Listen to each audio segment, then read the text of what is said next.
உங்கள் எல்லோருக்கும் அன்பான வணக்கத்தை தெரிவித்துக் கொண்டு, இந்த விருது பெறுவதில் எனக்கு பொதுவாக உடன்பாடு இல்லை. ஏற்கனவே 2 அமைப்புகளின் சார்பில் சென்ற ஆண்டு விருதுகளை வழங்குவதற்கு முயற்சி செய்தார்கள். அதில் பரிந்துரை செய்த தோழர் லெலின் இங்கே இருக்கிறார். அந்த விருதை கட்டாயமாக கொடுக்கணும்னு விரும்புகிறாங்க, வாங்கிக்கணும்னு சொல்லி கடுமையாக முயற்சி பண்ணார். அவர்களும் நேரில் வந்தார்கள். விருது பெறுகிற வாங்குகிற அளவிற்கு நான் இன்னும் வளரவில்லை, வளர்ந்த பிறகு வாங்கிக் கொள்கிறேன் என்று 2 விருதாளர்களையும் திருப்பி விட்டேன். அண்மையில் தோழர் ரவிக்குமார் அவர்கள் போன் செய்தார். போன் செய்து உங்களுடைய அனுமதி ஒன்று வேண்டும் என்று கேட்டார். அனுமதி கொடுக்குற அளவுக்கு நான் என்ன பெரியால, ஏதோ கட்சி விஷயம் போல இருக்குன்னு நினச்சிக்கிட்டு என்னட்டு அனுமதி வைக்கிறீங்க, விஷயத்தை சொல்லுங்க அப்படின்னு. ஒன்றும் இல்லை, உங்களுக்கு விருது கொடுக்குறதா முடிவு பண்ணியிருக்கிறோம், அதுக்கு உங்கள் அனுமதி வேணும் அப்படின்னு சொன்னார். இல்லை, நான் சென்ற ஆண்டே தோழர் திரும்ப சொன்னார், அடுத்த ஆண்டு உங்களுக்கு நாங்கள் மார்க்ஸ் விருது வழங்கதா இருக்கிறோன்னு சொன்னார். நான் அப்பயே இல்லை, என்ன முடிவு பண்ணாங்க, வேற யாராவது முடிவு பண்ணுங்க, அதான் நல்லதுன்னு சொன்னேன். இப்போ சொல்கிறீங்க இல்லை வேண்டாம் அப்படின்னு. அடுத்ததாக அவர் என்ன சொன்னார்னா, இல்லை நாங்கள் முடிவு பண்ணிட்டோம் அப்படின்ட்டார். முதல்ல உங்களுடைய ஒப்புதல் தேவை அப்படின்னாரு. ஒப்புதல் இல்லை அப்படின்னு மறுத்த பிறகு, இல்லை தலைவர் உங்களுக்கு கொடுக்குறதுன்னு முடிவு எடுத்துட்டாரு அப்படின்னாரு. அப்படின்னா அதை மீற முடியாது அப்படின்னா, அப்படின்னா அதை மீற முடியாது, விருப்பமில்லை இருந்தாலும் அப்படி சொல்கிறீங்க, தலைவர் முடிவு பண்ணிட்டு தான் சொல்கிறீங்கன்னு சொல்லி சொன்னேன். தலைவர் முடிவு பண்ணிட்டாரு, அதை மீற முடியாது அப்படின்னா என்ன பொருள் அப்படின்னு கேட்டிங்கன்னா, விடுதலை சிறுத்தைகளுக்கும் இந்திய கம்யூனிஸ்ட் கட்சிக்குமான உறவு எல்லோருக்கும் தெரியும். இது ஒரு பிரிக்க முடியாத உறவு, ஒரு நீண்ட நாள் உறவு, தொடர்கிறது, தொடரும், அவ்வளோதான், அதுக்கு மேலே ஒன்றும் இல்லை.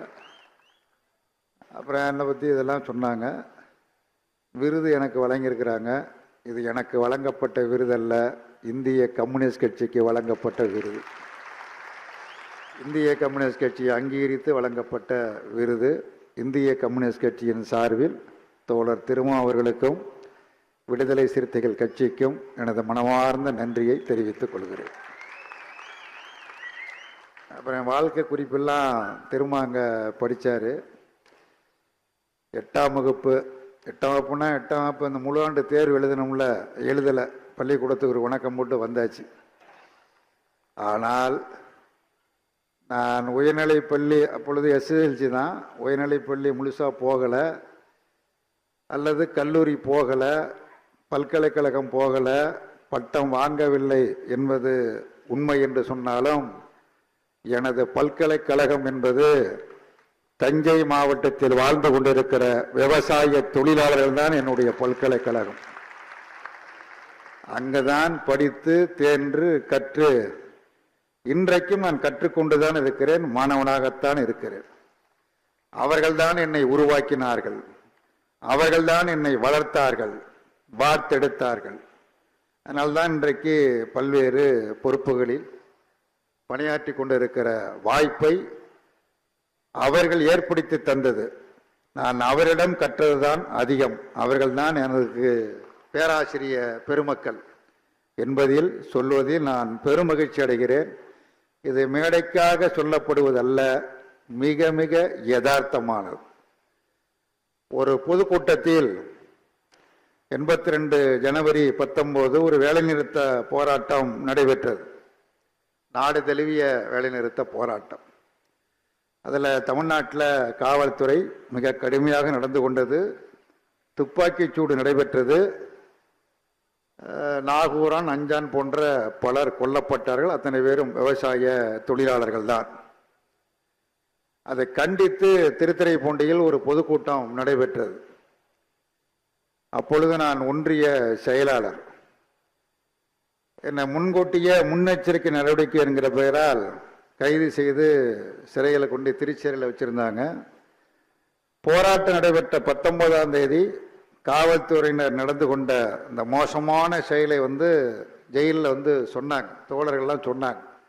இப்படி அடித்தாங்க, பூட்ஸ் காலில் போட்டு மிதித்தாங்க என்று மிக கடுமையாக சித்திரவதை செய்யப்பட்டது எல்லாம் சொன்னாங்க. இதெல்லாம் கேட்ட பொழுது எனக்கு ஜெயிலையே கொஞ்சம் ஆத்திரமும் கோபம் அப்படியெல்லாம் அதிகமாக வந்தது. பிறகு வெளியில் வந்த பிறகு ஒரு கண்டன கூட்டம் போட்டு காவல்துறை கண்டித்து பேச வேண்டும் என்கிற முறையில் ஒரு கூட்டம் ஏற்பாடு செய்யப்பட்டது. அப்பொழுது மக்கள் தலைவராக இருந்த தோழர் கல்யாண சுந்தரம், KT ராஜு போன்ற தலைவர்கள் எல்லாம் அந்த கூட்டத்திலே கலந்து கொண்டார்கள். அவர்களுக்கு முன்னால் இதை பேசுகிற பொழுது இந்த கோபத்தில் கடுமையான வார்த்தைகளை உபயோகப்படுத்தி விட்டேன். இந்த பூட்ஸ் காலால் போட்டு மிதித்தது அப்படிங்கிறது உண்மை, அது பொய்யல்ல, உண்மை. அது என்னால் சகித்து கொள்ள முடியவில்லை. அதை செய்தவர் ஒரு துணை கண்காணிப்பாளர், DSP என்கிற அதிகாரி. உண்மையிலே ஒரு நல்ல அதிகாரி தான், இருந்தாலும் ஏதோ முரட்டுத்தனமாக நடந்து கொண்டார். நான் கூட்டத்தில் பேசுகிற பொழுது சொன்னேன், நீங்கள் பாட்டா ஷூ போட்டிருக்கிறீங்க, அது அரசாங்கம் உங்களுக்கு வாங்கி கொடுக்குது, அந்த அரசாங்கத்துக்கு நாங்கள் தான் பணம் கொடுக்குறோம், வரி பணத்திலிருந்து வாங்கி கொடுக்கப்படுகிறது. அதனால் நீங்கள் பாட்டா கம்பெனி பூட்ஸ் எல்லாம் போட்டிருக்கிறீங்க, எங்களுக்கு பாட்டா கம்பெனின்னா என்னன்னே தெரியாது, அந்த செருப்பு பூட்ஸ் எல்லாம் தெரியாது, நீங்கள் அதனால் அதை போட்டு நீங்கள் மிதிச்சிருக்கிறீங்க, உதச்சிருக்கிறீங்க. எங்களுக்கு தெரிஞ்சது பணமட்டை செருப்பு, பணமட்டையில் நாரை கோத்து செருப்பாக போட்டுக்குவான், அதால் அடித்தா நீங்கள் என்ன பண்ணுவீங்க நான் சொன்னேன். கூட்டத்தில் கை தட்டினாங்க. ஆனால் பின்னாடி மறுபடி கொஞ்சம் கடுமையாக பேசுகிறப்பா அப்படின்லாம் சொல்லி தலைவர்களும் சொன்னாங்க. அவர்கள் சொன்னது எனக்கு ஒரு பெரிய விஷயம் இல்லை. நான் மறுநாள் சைக்கிளில் ஒரு கிளைக்கு போகிற பொழுது காலையில் விவசாயத்தில் அங்கங்கே கடையில் டீ கடையில் நிற்பாங்க. அங்கே போனாங்க, சைக்கிள் நின்று தான் போவோம், அங்கே டீ வாங்கி கொடுப்பாங்க. குடிச்சிட்டு போகும்போது வயசான ஒருத்தர், விவசாய தொழிலாளி, தம்பி நீ இப்படிலாம் பேசக்கூடாது அப்படின்னாரு. தம்பின்னு தான் கூப்பிடுவார். தம்பி நீ இப்படிலாம் பேசக்கூடாது, நீங்கள் பேசுனது ஒரு DSP போய் செருப்பால் அடிப்பேன்னு பேசுகிற, இப்படி பேசலாமா, பேசக்கூடாது அப்படின்னாரு. இல்லை சரி இன்னுமே பேசலை அப்படின்னு. இது மாதிரி 1000 உதாரணங்கள் இருக்கிறது. எங்கே கற்றுக்கிட்டேங்கிறதுக்காக சொன்னேன், இது வேற ஒன்றும் கிடையாது. ஆகவே அந்த மக்கள் கற்று பல பொறுப்புகளை வகிக்கக்கூடிய வாய்ப்புகளை அவர்கள்தான் உருவாக்கி தந்தார்கள். அப்படிப்பட்ட சூழல் தான் இன்றைக்கு விடுதலை சிறுத்தைகள் கட்சி எனக்கு இந்த விருதை, மார்ஸ் விருதை வழங்கி சிறப்பித்து இருக்கிறார்கள் என்பதை தெரிவித்து, நிறைய அரசியல் விஷயங்கள்லாம் பல விஷயம்லாம் சொன்னாங்க. பின்னாடி இங்கே பிரகாஷ்ராஜ் அவர்கள் பேச இருக்கிறார்கள். அவர்கள் உரையை நீங்கள் ரொம்ப ஆவலாக கேட்க இருக்கிறீங்க. அதான் உண்மை, அதுதான் உண்மை. சரி ரைட்டு, என்னால் புரிந்து கொள்ள முடிகிறது. நீங்கள் எப்படி அவருடைய திரைப்படத்தில் அவருடைய நடிப்பை ரசிப்பீங்களோ அதே மாதிரி ரசிக்கிற ரசிகன்லாம் ரொம்ப முக்கியமான ரசிகன் தான். ஏன்னா நம்ம சிந்தனை செல்வன் பேசும் கூட சொன்னார்ல, செல்லமேவா, ஆமாம், அது இது மாதிரி பல காட்சிகள். வில்லனாக நடிப்பவர்கள், திரைப்படத்தில் வில்லனாக நடிப்பவர்கள் தோற்று போவார்கள். கதாநாயகன் கூட சண்டை போடுகிற பொழுது கதாநாயகன் தான் வெற்றி பெறுவார். கதாநாயகன் வில்லனை காட்டிலும் ஒல்லியாக இருந்தாலும் கூட கதாநாயகன் தான் வெற்றி பெறுவார். வில்லன் எப்பொழுதுமே தோற்றுதான் போவார். அதான் படம். ஆனா வில்லன் அழைக்கிற முறை இருக்குல்ல, கதாநாயகனை ஜெயிக்கிறவர் அவர் தான். ஆனால் அழைக்கிற முறை இருக்குல்ல, வா வா வா வா என்று, அது அவர்தான். அப்படி சொல்ற பொழுது இவர் தான் ஜெயிப்பார்னு ரசிகர்கள் பார்ப்பாங்க. கதாநாயகன் ஜெயிப்பார்னு எதிர்பார்க்க மாட்டாங்க. இவர் தான் ஜெயிப்பார், வில்லனாக இருப்பவர் தான் ஜெயிப்பார், வெற்றி பெறுவார் என்று நம்பக்கூடிய அளவிற்கு அந்த நடிப்பு இருக்கும். ஆகவே அவருக்கு நிறைய ரசிகர்கள், நீங்கள் எல்லோரும் ரசிகர்களாக இருப்பதை போல நானும் ரொம்ப விரும்பி பார்ப்பேன், சொல்லுவேன். பிரகாஷ்ராஜ் படம்னா விரும்பி பார்ப்பையா, ரொம்ப சிறப்பாக இருக்கும் அப்படின்னு சொல்லுவேன். அதையும் கடந்து, திரைத்துறையும் கடந்து அவர் அரசியலில் நேரடியாக பங்கேற்கிறார்.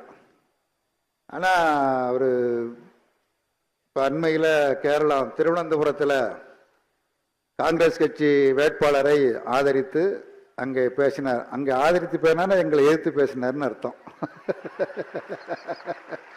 கேரளத்தில் அது ஒரு பிரச்சனை.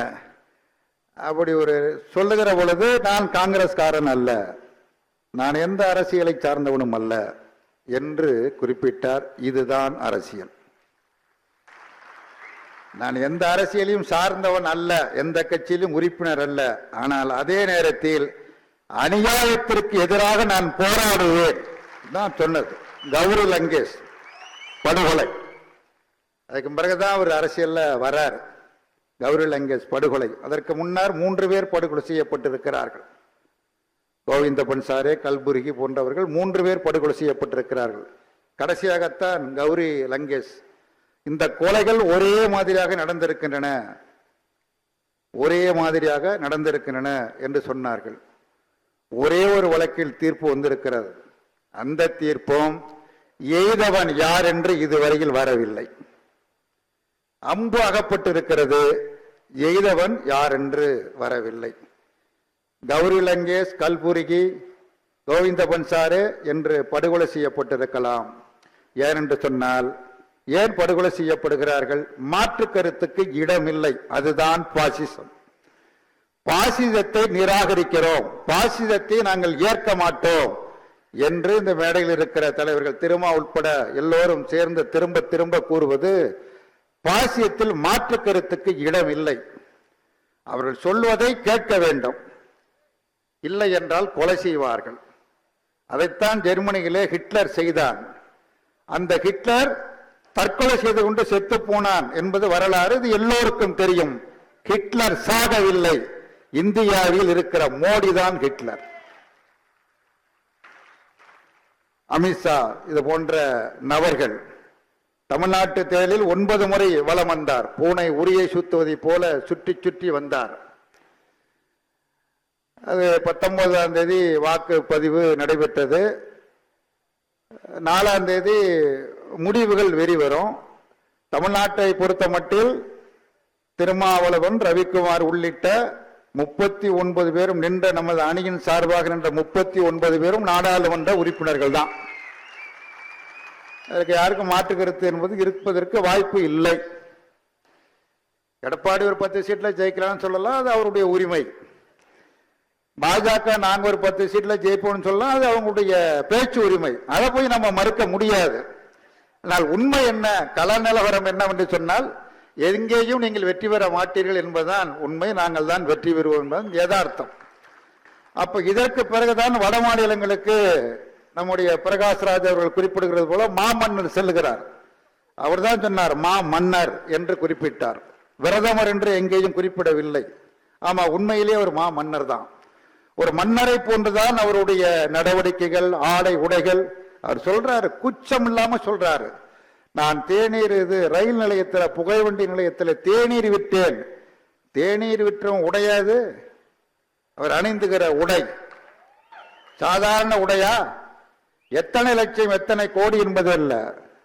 அதாவது நாடகத்தில் வர்ற பபூன் வேஷம் போடுறது மாதிரி மாநிலத்திற்கு மாநிலம் வேஷம் அப்படி பண்ணிட்டு இருக்காரு. தமிழ்நாட்டை கடந்து சென்ற பிறகு அவருடைய பேச்சு மாறுகிறது. தமிழ்நாட்டில் அவர் அப்படி பேசல. தமிழ்நாட்டில் ரொம்ப உச்சபட்சமா அவர் பேசினது என்ன, தேர்தலுக்கு பிறகு திராவிட முன்னேற்ற கழகம் இருக்காது, ஆட்சி இருக்காதுன்னு சொல்லல, கட்சியே இருக்காதுன்ட்டாரு. அப்படின்னா அது யார் சொல்லுவா? ஒரு சர்வாதிகாரி தான் அப்படி சொல்லுவான். ஜனநாயகத்தில் நம்பிக்கை உடையும் அந்த மாதிரிலாம் சொல்ல மாட்டான். திமுக இருக்காது அப்படின்னு சொல்லி சொன்னாரு. வழக்க போன சொன்னாரு, காங்கிரஸை அழித்து ஒழியுங்கள் அப்படின்னாரு. அவரை படிப்படியா பாத்தீங்கன்னா பேச்சு மாறிக்கிட்டே போகுது. எப்படி மாறி இருக்கு விவரிக்கிற நேரம் அதிகமாக விவரிக்க விரும்பல. மத ரீதியான பிளவு, பாகிஸ்தான் கொண்டாடம், தாலிகளை அறுத்து விடுவார்கள், நகைகளை பறித்து விடுவார்கள், அது அதிக குழந்தை பெற்றவர்களுக்கு கொடுத்து விடு. அதிக குழந்தை பெற்றவங்கன்னா யாருன்னு தெரியும் பொதுவாக எல்லாருக்கும். இஸ்லாமியர்கள் அதிக குழந்தை பெற்றவர்கள், அதிக குழந்தை பெற்றவர்கள் கொடுத்து விடுவார்கள் என்று இப்படி படிப்படியாக ரொம்ப மோசமாக ஒரு தரம் தாழ்ந்த பேச்சு. ஒரு நாட்டினுடைய பிரதமர் என்பதை முற்றிலுமாக மறந்து ஒரு நாளாந்தர பேச்சாளரை காட்டிலும் கேவலமான அசிங்கமான முறையில் அறிவுறுக்கத்தக்க பேச்சை பேசினார். இப்படியெல்லாம் பேசியும் கூட அடுத்தடுத்த 3ஆம் கட்டம் 4ஆம் கட்டம் 5ஆம் கட்டத்தில் வெற்றி பெற முடியாது என்கிற நிலை வந்தபோது தன்னை ஒரு கடவுளாக நான் ஒரு கடவுள்னு சொல்ல ஆரம்பிச்சிட்டார். இங்க எல்லாம் கோயில் கட்ட வேண்டியதுதான். கோயில் கட்டி தேங்காய் உடைச்சி சூடம் கொளுத்தி சாம்பிராணி கொளுத்தி சொல்லிட்டார்ல.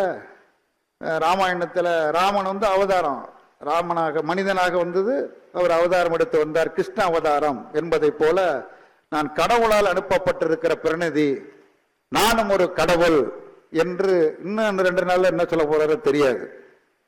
நான் 1ஆம் தேதி தான் கடைசி கட்ட 7ஆம் கட்ட தேர்தல் நடக்க இருக்கிறது. அதுக்குள்ள இன்னும் என்ன சொல்ல போறாரோ தெரியாது. இப்படி ஒரு தரம் தாழ்ந்த பேச்சு, மக்களை பிளவுபடுத்துகிற பேச்சு. ஏன் இவ்வளவு பேச்சு வருது அப்படின்னா, தன்னுடைய நோக்கம் நிறைவேற வேண்டும், தன்னுடைய வர்ணாசிரம கொள்கை 4 வர்ண கொள்கை வெற்றி பெற வேண்டும், அதற்கு அதிகாரம் வேண்டும். அதிகாரத்தில் 10 ஆண்டு காலத்தில் இருந்து எதை எதெல்லாம் செய்ய முடியுமோ அதையெல்லாம் செய்திருக்கிறார்.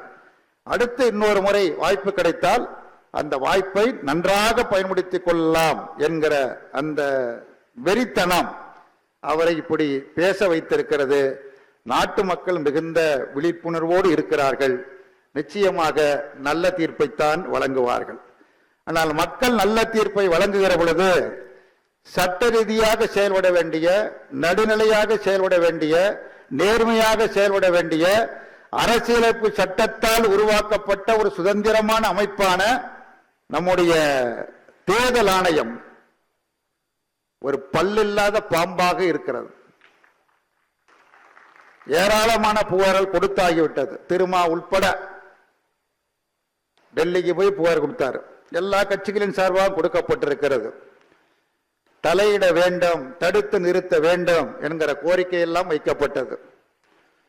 தேர்தல் ஆணையம் ஒன்றும் நடவடிக்கைலாம் எடுக்க முடியல. நோட்டீஸ் விட்டாரு. யாருக்கு நோட்டீஸ்? மோடிக்கு அல்ல, பாரதிய ஜனதா கட்சிக்கு நோட்டீஸ் கொடுக்கப்படுகிறது, நட்டாவுக்கு கொடுக்கப்படுகிறது. அதை சரி செய்வதற்கு காங்கிரஸ் கட்சியினுடைய தலைவருக்கு அங்க ஒரு நோட்டீஸ் கொடுக்கப்படுகிறது. இது என்ன நேர்மை என்று தெரியவில்லை. ஒவ்வொரு வாக்குச்சாவடியிலும் எவ்வளவு வாக்கு பதிவானது, அந்த விவரத்தை, முழு விவரத்தை தெரியப்படுத்த வேண்டும் என்று சொன்னால் முடியாது. அது முகவர்களுக்கு நாங்கள் ஏற்கனவே கொடுத்து விட்டோம். அதனால இதை கொடுப்பதற்கு வாய்ப்பு இல்லை. நீதிமன்றம் 5ஆம் தேதி மீண்டும் வழக்கு விசாரணை நடைபெறும். 5ஆம் தேதி வாக்கு எண்ணிக்கை முடிந்த பிறகு 5ஆம் தேதி என்ன விசாரிச்சு என்ன பண்ண போறாங்கன்னு தெரியல. ஆக இந்த தேர்தலில் வெற்றி பெறாது, பாஜக வெற்றி பெறாது, மோடி வெற்றி பெற மாட்டார், 3ஆம் முறையாக வர மாட்டார் என்பது உறுதியான நிலையில் எந்த அயோக்கியத்தனத்தையும் செய்வார்கள். அவ்வளவுதான். வெற்றி பெற்றவரை தோற்றதாக, தோற்றவரை வெற்றி பெற்றதாக தேர்தல் ஆணையத்தை கொண்டு அறிவிக்க செய்வார்களோ என்கிற ஐயப்பாடெல்லாம் நிலவுகிறது. அப்படின்னா நாடு இன்னைக்கு ஒரு ஜனநாயக முறையில் இல்லை. ஜனநாயகத்திற்கு மாறாக, ஜனநாயகத்திற்கு புறம்பாக இன்றைக்கு இருந்து கொண்டிருக்கிற ஒரு சூழலில் நாம் இந்த நிகழ்ச்சியை நாம் நடத்தி கொண்டிருக்கிறோம். தேர்தலோடு முடிந்து விடுகிற விஷயம் அல்ல. சகோதரி அருள்மொழி மிக சரியாக சொன்னார். தேர்தலோடு முடிந்து விடுவது அல்ல, தேர்தலுக்கும் பிறகும் தொடரும். நமது அணி தொடரும். அதனாலதான் திருமாவளவனும் தொடர்வோம்னு சொல்லி சொன்னேன். இது வெறும் தேர்தலோட முடிந்து விடுவது அல்ல, தேர்தல் வெற்றி தோல்வி மட்டும் அல்ல, தேர்தலுக்கும் பிறகும் நமக்கு வேலைகள் அதிகமாக இருக்கிறது. அந்த பணியை மேற்கொள்ள வேண்டும். அதற்கு நாம் ஆயத்தமாக வேண்டும், நம்மை தயார்படுத்திக் கொள்ள வேண்டும் என்பதை சொல்லி தோழர் திருமா அவர்கள் ஒரு அமைப்பு ரீதியாகவும் அரசியல் ரீதியாகவும், ஒரு அமைப்பு என்று சொன்னால் அது அமைப்பாக திரள வேண்டும், அது அரசியலாக திரள வேண்டும். இந்த 2 காரியமும் வெற்றிகரமாக நடைபெற வேண்டும் என்று கடுமையான முயற்சிகளை மேற்கொள்ளுகிறார். அவர் மேற்கொள்ளுகிற அந்த முயற்சிகளுக்கு விடுதலை சிறுத்தைகள் அனைவரும் ஒத்துழைக்க வேண்டும் என்று நான் கேட்டுக்கொள்கிறேன். நீங்க திருமா மேல காட்டுகிற அன்பு, பிரியம், பாசம், அவர் கையை போட்டு வறண்டி புண்ணாக்குறது எல்லாம் எனக்கு தெரியும். அன்பு காட்ட தெரியும், புகைப்படம் எடுத்துக் கொள்வது தெரியும். அது மட்டும் போதாது, அமைப்பாக திரள்வதும் அரசியலாக தங்களை தயார்படுத்திக் கொள்வதும் மிக மிக முக்கியம். அவர் மேற்கொண்டுகிற அந்த முயற்சிக்கு ஒத்துழைக்க வேண்டும் என்று கேட்டு இங்கே மார்க்ஸ் விருது வழங்குகிற பொழுது ஒன்றை சொல்லி நான் நிறைவு செய்கிறேன். மார்க்சியம் வெற்றி பெறாது என்று சொல்லுகிறார்கள். மார்க்சியம் ஐரோப்பாவுக்கு மட்டும்தான் பொருந்தும் என்று சொல்லுகிறார்கள். மார்க்சியம் காலம் கடந்தது என்று சொல்லுகிறார்கள். கம்யூனிஸ்ட் கட்சி இனி ஒப்பேறாது என்று சொல்லுகிறார்கள். கம்யூனிஸ்ட் கட்சின்னு பொதுவாக சொல்றவங்களும் இருக்கிறாங்க. இந்திய கம்யூனிஸ்ட் கட்சி இனிமே ஒப்பேறாது என்றும் சொல்லுகிறார்கள். இப்படி பல மாதிரி எல்லாரும் இல்லை, ஒரு சிலர் அனுபவ குறைவின் காரணமாகவோ அல்லது முழுமையாக கற்காத காரணத்தினாலோ ஏதோ ஒரு வகையில் சொல்லுகிறார்கள். மார்க்சினுடைய நூற்றாண்டு விழாவில் கவிஞர் கவிப்பேரரசு வைரமுத்து மார்க்ஸ் குறித்து ஒரு நீண்ட கவிதை ஒன்று எழுதி எல்லா ஏடுகளிலும் எல்லா இதுகளிலும் வந்தது. இல்லை, ரெண்டு வரியை மட்டும் சொல்றேன். மின்சாரம் இல்லாமல் உலகம் இல்லை, மார்க்ஸ் இல்லாமலும் உலகம் இல்லை. நன்றி, வணக்கம்.